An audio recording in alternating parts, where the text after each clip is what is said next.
Stuck on the budget for that dream trip to Europe?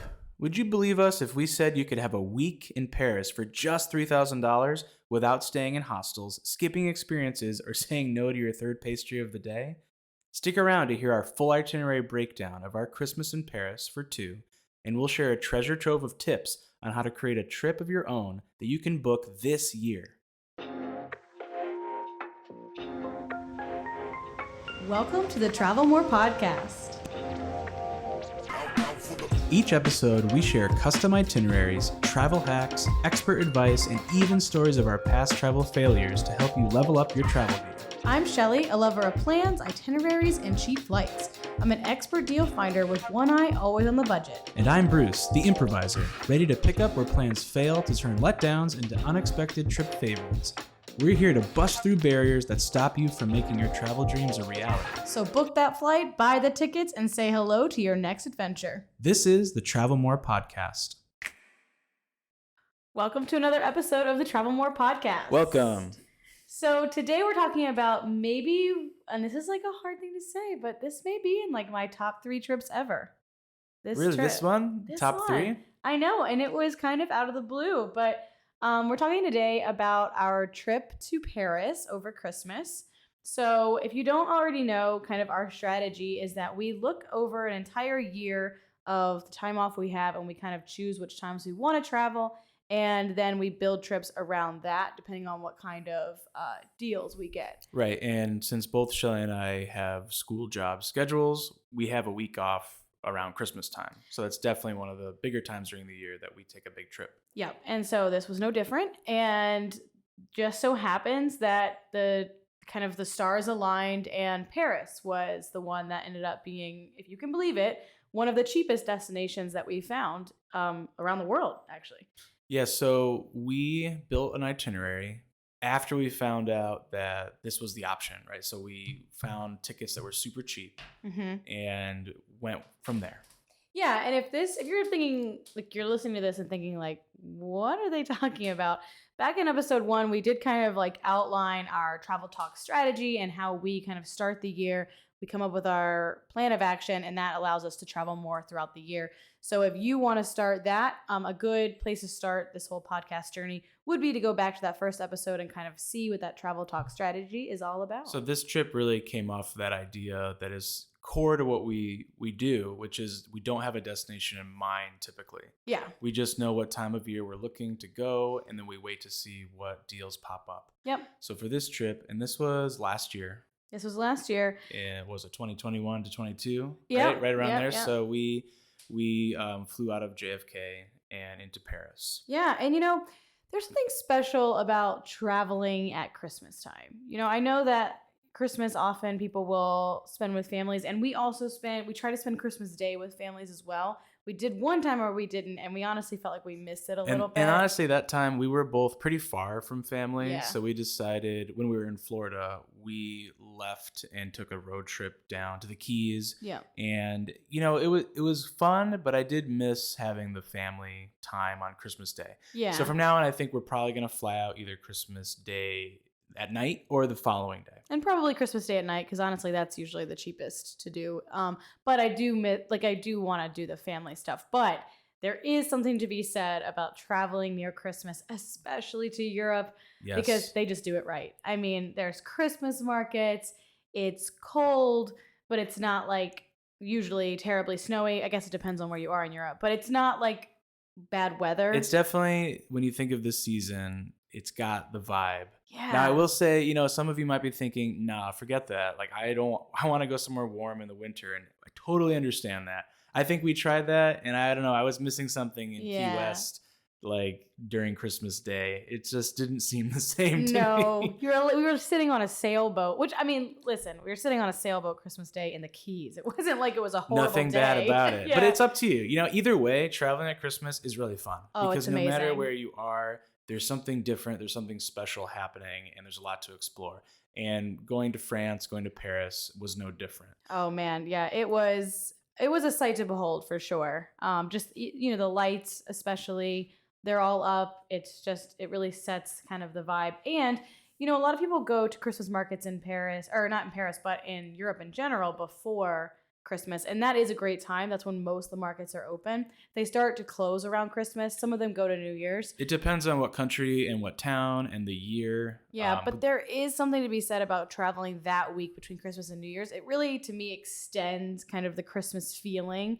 Like it's like Christmas isn't over. For us, Christmas lasted a week. I agree. Well, it's really the 12 days of Christmas, right? Yeah. You really start to celebrate it from Christmas Day instead of on the 26th, it's over. Yeah. And I know in the United States, it does feel like that, where all of the marketing, all the decorations in businesses just are gone. Yeah. Where essentially all of a sudden you start seeing Valentine's Day. Yeah. You're like, oh, okay. I'm just going to skip all of the rest. But yeah, so of course, that sounds amazing. How can I do that? Well, Right. And how can I do that cheaply? Because usually you think about these high price times, right? High traffic times too. Summer, holidays, especially if you're someone who goes to like Disney World. Going at Christmas time, not only is it the busiest, but it's going to be one of the most expensive times. So again, when you don't think about the destination, you might be able to find some really cheap opportunities, which is what we did. So why don't we break that down?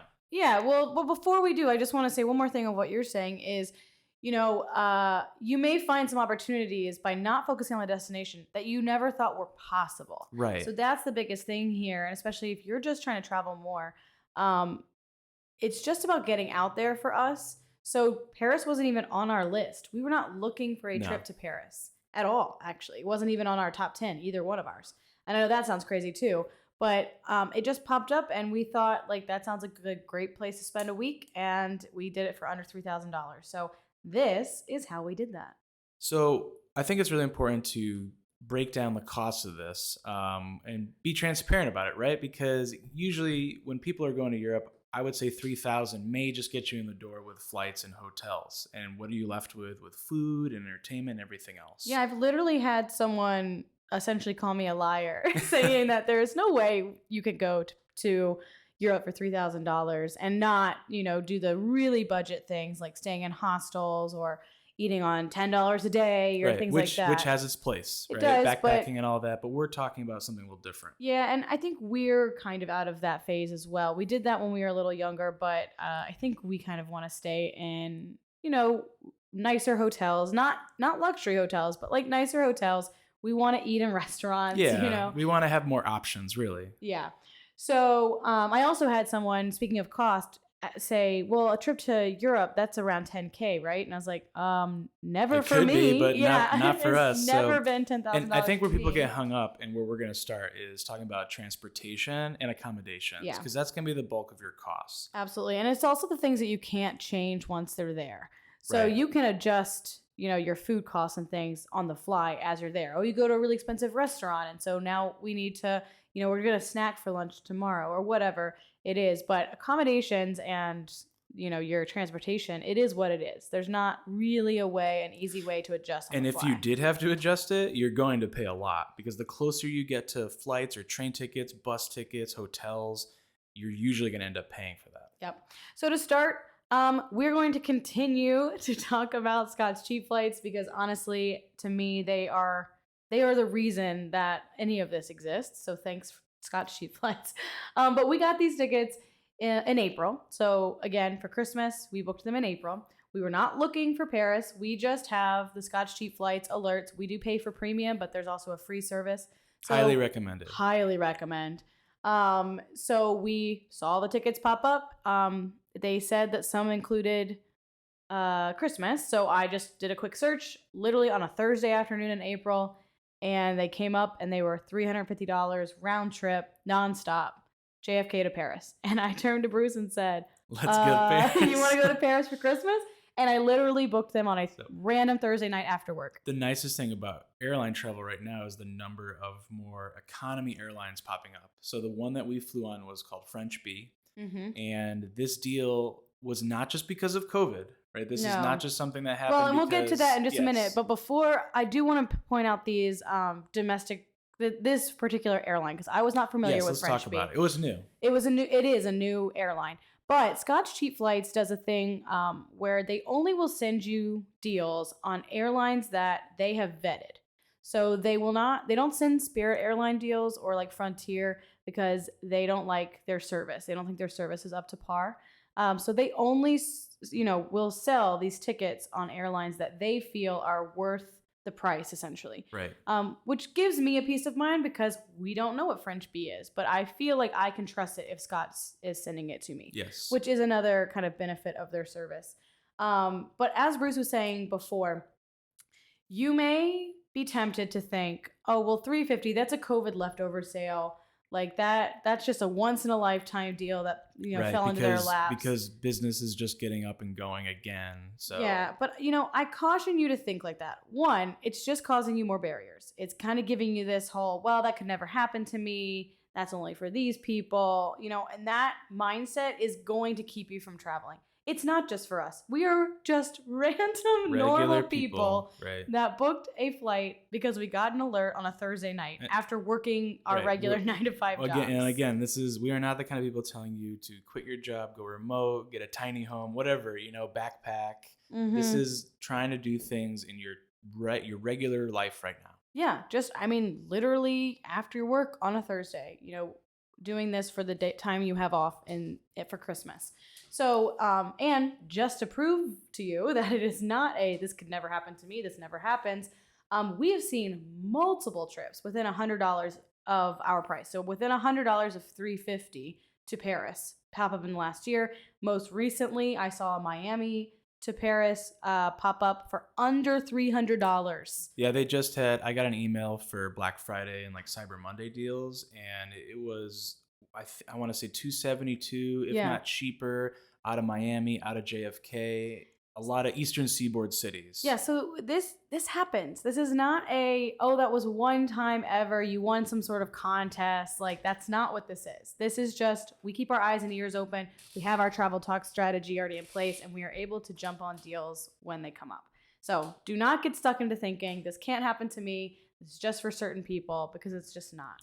So far, when we're breaking down the cost, it was about $350 for those tickets. Plus, we did upgrade to get some legroom. If I remember, we sat right where the emergency exit was, or something like that. It was right where the bathroom was, but they also had a flight attendant seat there that faced towards us, which honestly was like a little awkward during takeoff and landing.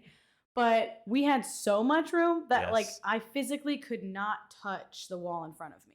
Like, yes, and I could not touch the with my leg. overnight. The overnight was nice because we had space to like lay back and kick our feet up and get some good rest. It was huge. Like, our seats were ginormous. It was crazy. And this is a budget airline. Yeah. So we weren't in premium business or any other type of class. This is economy, coach, whatever. Yeah, and we paid $30 a piece. So it $30 wasn't like we were just breaking the bank. And this here. is really common in airlines that you have flexibility of picking your seat. You pay a little bit more.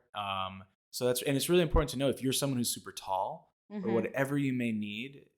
This airline had it. So we're right now we're at about $775 with taxes, and that's probably the bulk of your expense is always going to be that plane ticket. Yeah. So then before we even book this plane ticket, because we saw it, we're like, oh, this looks amazing. But before we booked it, we wanted to look at general prices on transportation while in the city and also general accommodations. Because if you book an amazing plane ticket to Paris, but then every single hotel in the city is over $300 a night, it's going to start to, even out. So I always take a quick look. I don't book on booking.com, but I do take a quick look just to see the general prices of things. Then I always go directly to the hotel's website to book. We have some strategies around like casting our net out and looking through these different ways, like through Google, Trivago, booking.com. Yeah. So we did that. We checked out that general prices on transportation, and we looked ahead of time and figured we get accommodations in the main city. So we wouldn't use the transportation system much while in the city, but we're kind of Disney people. So we had to add on Disneyland Paris while we were in the city. And then we thought we also would check out Strasbourg. It's the capital de Noël. So It is a Christmas capital. It's in a really, really beautiful part of France. So we thought we would also add that. So we had to add in those costs. It was about $100 each to Strasbourg and only about $10 each to Disneyland Paris. So it took our total to about $220 in terms of transportation. That brings us just under $1,000 so far for our transportation costs. Yep. And that is the nice thing about when you're thinking about building these trips. If you find a really cheap ticket to a major city in Europe and you want to go elsewhere, it's, getting there is the expensive part. Yes. But if you get rail tickets, there's so much transportation there. Yeah. So like we Especially Europe. decided, yeah, especially Europe. So, and one of the lessons we learned, which we'll talk about in a little bit, is if you plan ahead of time and get your train tickets, they can be really cheap. And if you're getting them the day of or really close, they can triple, quadruple in price. So something Yeah. to think about.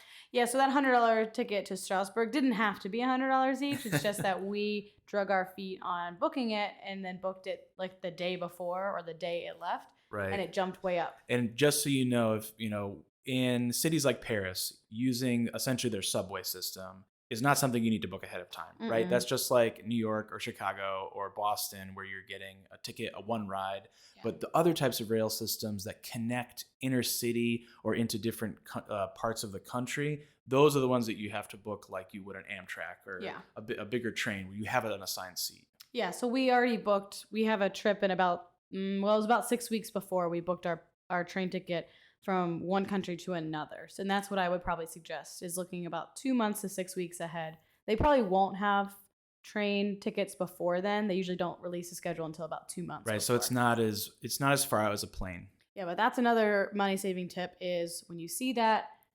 train ticket, go ahead and book it, because it could really, and they could fill up too. And sometimes, depending on where you go, there may only be 1 or 2 trips a day. Yeah.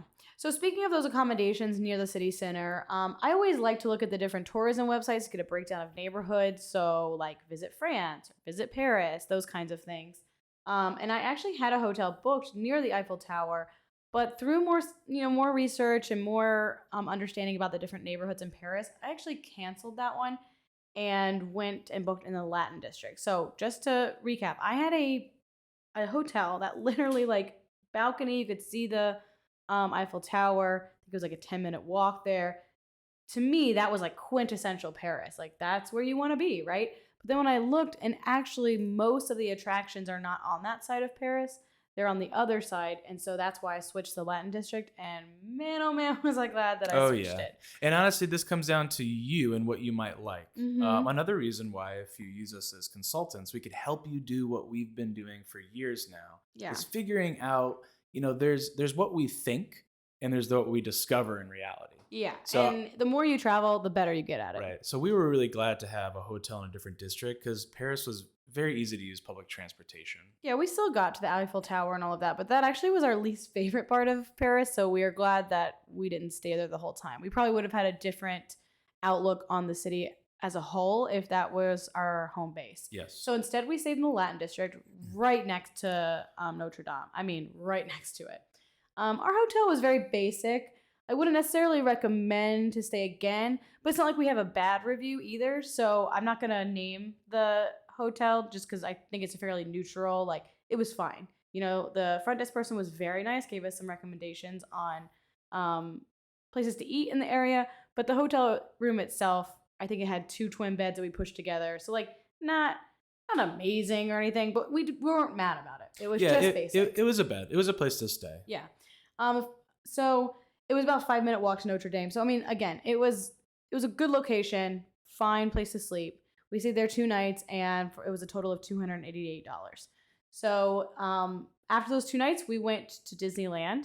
So we took the RER, which is their public transportation. Very easy to do. And our Disneyland hotel was part of a bigger chain of hotels called Ibis. It's like a pretty common European brand.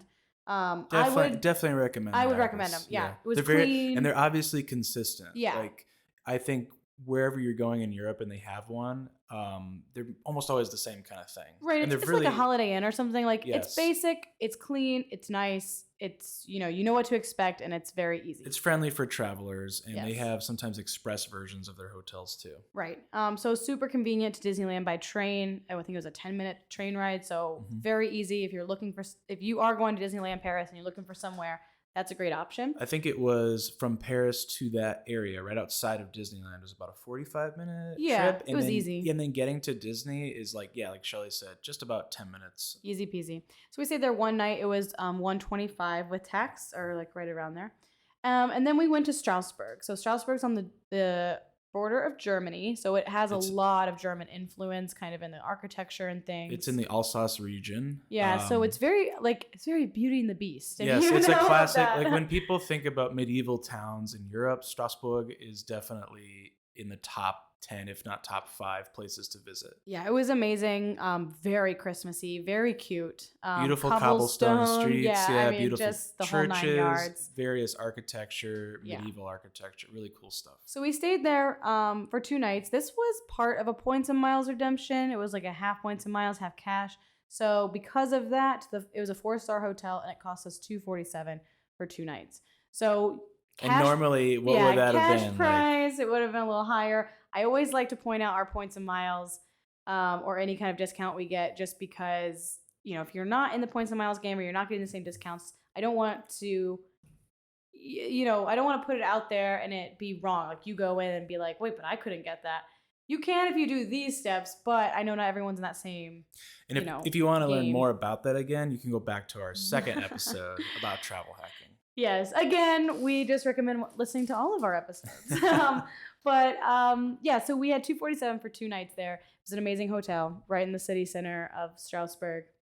I think it was a Marriott. So it was really nice. It was a Marriott boutique signature. Yeah. So the hotel itself was an independent type of hotel that is now... Oh, the Autograph Collection is what that's called. Autograph Collection. Yeah. Sorry. Yes. Yeah. So really cool hotel. It was a very, very cool hotel and right in the city center. But there are many different hotels with many different budget options. So if you wanted to go even higher class, you could, or even we lower. just decided to splurge because we had the benefit from our travel hacking with cards and stuff. Right. So total on accommodations, if you're keeping up here, is $755. They were all booked direct with the hotel website. Again, I don't use third-party bookings for a myriad of reasons, but they're all booked on their original website. So far, we're up to $1,750. Oh, did we mention our hotel back in Paris? So we went to Strasbourg. Oh, no, we didn't. We got the full price, but there was one last one. So we went to Strasbourg. We were there for 2 nights, and then we came back to Paris for New Year's Eve. That's when we were flying out of. Yeah, we were going to fly out the New Year's Day. Yeah. And we actually booked a different hotel in the financial district of Paris, which... probably not a place most people would go, but they did have a Christmas market there. They did. It was big. A giant beautiful mall. Yeah. It was interesting to see another part of the city because we were trying to get acquainted with the different boroughs or whatever you want to call it in Paris. So it was cool, and it was only $95 for a night. Which actually ended up being good because a lot of the transportation shut down because of New Year's Eve. So it was actually very easy to get to, where places in different, more popular areas, they actually didn't even stop in those neighborhoods. And sidebar, this was still COVID travel. Yeah, so we weren't really trying to go. We definitely did a lot of things outside and tried to avoid large crowds. So we had our own little New Year's Eve in the hotel with some macaroons and champagne. And a bottle of champagne, yeah. And that was perfect for us. So it was away from the crowds. Yes, yeah, we did not want to get stuck in those crowds. So, sorry, again... with that price, it's $755, all booked direct, and for accommodations and that's our accommodations and transportation. So we're at $1,750. $1,750, so $1,750 with transportation, accommodation. Yes. So the next thing is our entertainment. So of course you want to know, what are you doing in these places? As a sidebar here, we used a purchase eraser for Disneyland, like the price of the Disneyland tickets. So again, in our points and miles game here, you can't actually buy Disneyland tickets and erase them themselves. So we erased the price of the tickets. So for example, we erased, I think it was $300 something of hotel costs to cover the cost of the Disneyland tickets. So that's something people might get hung up on if you have like a Capital One venture card and you think, well, I can't cancel out these purchases because they don't qualify as travel. But just think of it as anything that's travel related, you could just cancel that out. So however, it all comes out in the wash. Yeah, and I promise that's our very last points and miles purchase. So don't think the rest of this is going to be all about points and miles. Even with the points and miles purchases, I think our total cost would come to maybe $3,500. Yeah, exactly. If we didn't, use those. So we're just saving where we were able to. Yeah, but even without points and miles, you're not spending more than 3,500 on this trip to Paris. So it's definitely a win still.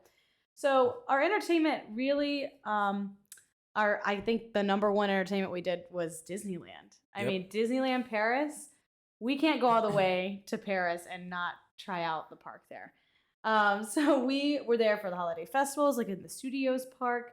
We got to try out all the different rides. They have different versions of similar rides that you can find also in Disney World and Disneyland. It was fun. You know, their food was, I think, a step above some of the other parks, and maybe it's just because you're competing with some of the best cuisine in the area. You know, I don't know if I agree. You don't agree with I me? don't think so.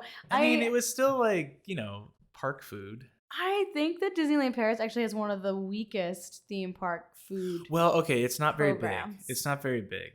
No, it's not, but Disneyland is about the same, and I would say that. Well, okay, now that we really break it down, having they gone had to some really Disneyland- cool options. We'll say that. Yeah, I guess there were some more options that maybe were more relevant to the area, and they did have the Christmas market stuff, which was like a festival of holidays at Epcot in the studios, which was fun. But I literally think they had like pate at the holiday festival, which you would not find. At either of the other parks. Right, So there was but like a Paris flair. You would definitely find it, and we saw it at pretty much all the Christmas markets. Yes, similar absolutely. kind of things. Definitely like a Christmas market in the park. So we got to try all the different rides. I think one of my favorites there was the Alice in Wonderland maze. I just thought that was such a cool thing, and like there was no wait for it. You could just do it, which is always a fun thing at Disney. The park is definitely beautiful as well. Oh, I think it's that's probably where it shines. Absolutely, because that was our third like park system, I guess to say. Like, so we've been to obviously Walt Disney World. We literally have a business that books trips there, so we've been there dozens of times. Then we have been to Disneyland in California, and that's also its own thing. So this is our third park system we've been to, Disneyland Paris, and I think it's probably the prettiest of the three we've been to. Definitely. There's just extra touches on what they've done in the park, and it's really nice. Yeah, it's beautiful. We also I think one of my other favorites is the extended Haunted Mansion. So if you're like a Haunted Mansion fan, they had like this whole other room. So that was very cool. And then Pirates of the Caribbean. Now I can't remember if it was Pirates of the Caribbean or Haunted Mansion where we went into like the catacombs. No, well, both of them had extra things. Yeah, they did. It was Haunted Mansion that you go down to like the Graveyard, it's essentially the town from Big Thunder Mountain. Oh, they're all connected in the lore. So that's right. This is a shout out to Peter, who our Disney fact expert, who knows all the background on rides. He helped us out on that. He definitely, So if you're a big Disney buff and you like to know all the lore, there's a lot of background story on this stuff. But Disneyland Paris does kind of expand that on Haunted Mansion. Yeah. On Pirates of the Caribbean, it's, if I remember correctly, there's a little more drop in it. There's some added parts to the ride. It's longer. There's some added things. Yeah, both of those were very cool. And then my own little unpopular opinion, which I didn't know was so unpopular until I looked at Instagram about it, but I really love the Indiana Jones ride. I think that's like one of the biggest things missing from Walt Disney World is there's an Indiana Jones show, right? But there's no ride. And both at Disneyland and Disneyland Paris, there's a ride. The Disneyland Paris gets a lot of flack because it's kind of just a mouse coaster type thing. Like it's Mousetrap or whatever. Well, not a mousetrap, I guess, but it's just like a drag and drop coaster. Like there's not anything super special about its design. I thought it was fun though. I thought it was really fun, but I was on Instagram and apparently I'm the only one, or we're the only ones. So I really liked it. Bruce did Space Mountain. I did not do Space Mountain is really cool because it's Star Wars themed. Yeah. So there's some cool projections. I think it's projections, and you're like seeing TIE fighter battles in space. It felt faster. I think it's more like there's a launch, and I think it goes upside down. I think if I remember, it's definitely not the like space. It's still in the dark. Yeah. But man, that was cool. I'm really glad. I think that was one of the ones we got It wasn't a Genie Pass. It was their version of Fast Pass. Yeah. And I think you could buy it. Yeah, I forgot about that. We did. We spent like $15 for him to ride it because it was like an hour and a half wait. It was just going to be him. He wanted to try it out. That was a flexible, improviser decision that we were able to make because of all these other things that we kept the price low on the core of your trip. Right? Yeah, right. So we only had that one day in Disneyland Paris, but honestly, it's a small park. We thought we got a lot out of it. We definitely recommend going to Disneyland Paris if you're a Disney fan at all. Because it really is. I mean, you're already there. You're in Paris, 45-minute train ride. I think you should do it. Yeah, if you're a Disney fan, just go there for the day. Yeah. It's awesome. Yeah. So it was also a great jumping off place for our trip to Strasbourg.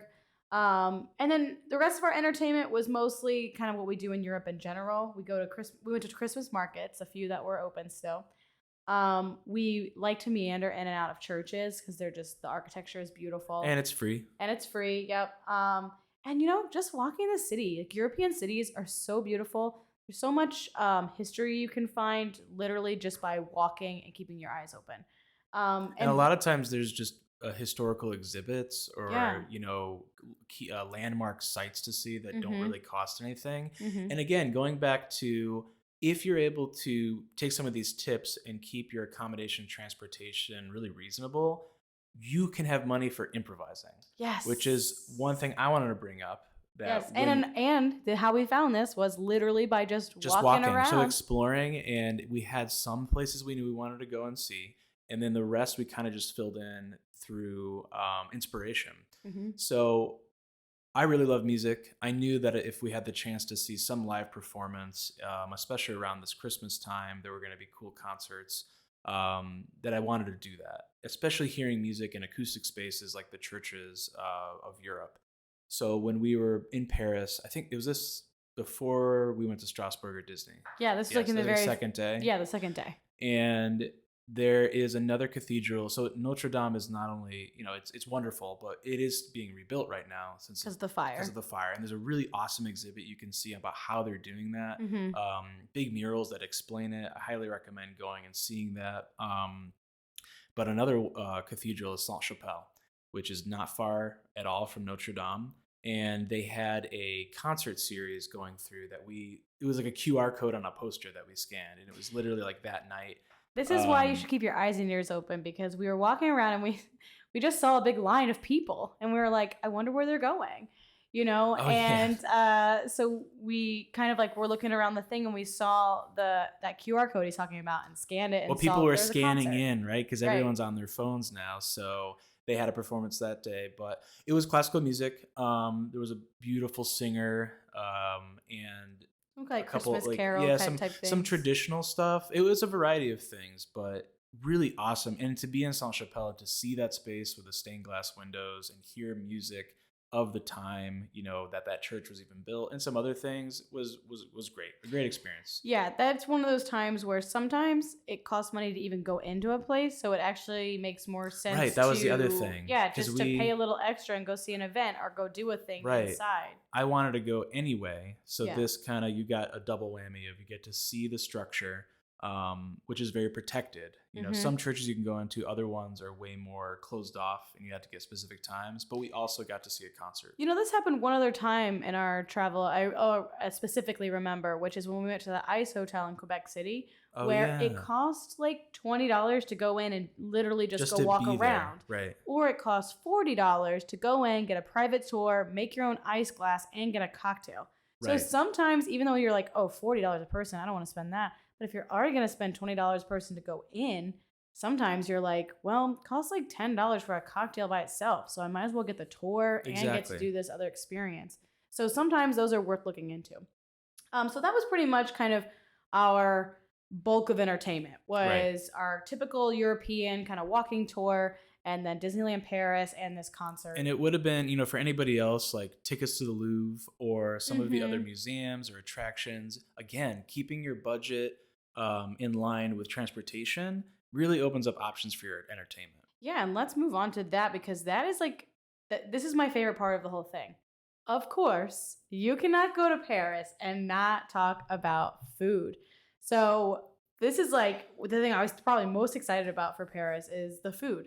Particularly the pastries and bread. Yes. So we actually looked at our stats here. Like, I went back and looked at our plans. And so here are the places we ate at. So we ate at Disneyland Paris, of course, inside the park and in Disney Village. In Strasbourg, we ate at 3 gastropubs, beer and, say this word, Bruce. Beer and... Flammekuchen? Thank you. Or it's also, oh man. I'll think of the word in French. That's in German. Okay. Well, it's on the German it's like border. flame So cake. It's like a pizza, really. So we Yeah. ate at 3 gastropubs, 3 cafes, 2 patisseries, and 1 nice sit-down restaurant, and even got wine at a super fancy hotel. And then in Paris proper, we ate at 1 street vendor burger place, which was amazing. Oh yeah, that was good. Yeah, 3 cafes, 2 Christmas markets, and 13 patisseries. So needless to say, we did not go hungry. And if you're wondering how we did all that, let's go back to the math. So with our $3,000 budget, we still had $1,250 to eat. And since we're only there 6 days, it's $200 a day. Yeah, which unless you're going to Paris or anywhere in France, you just do fine dining. Like that's a healthy budget. That's a healthy budget, you know.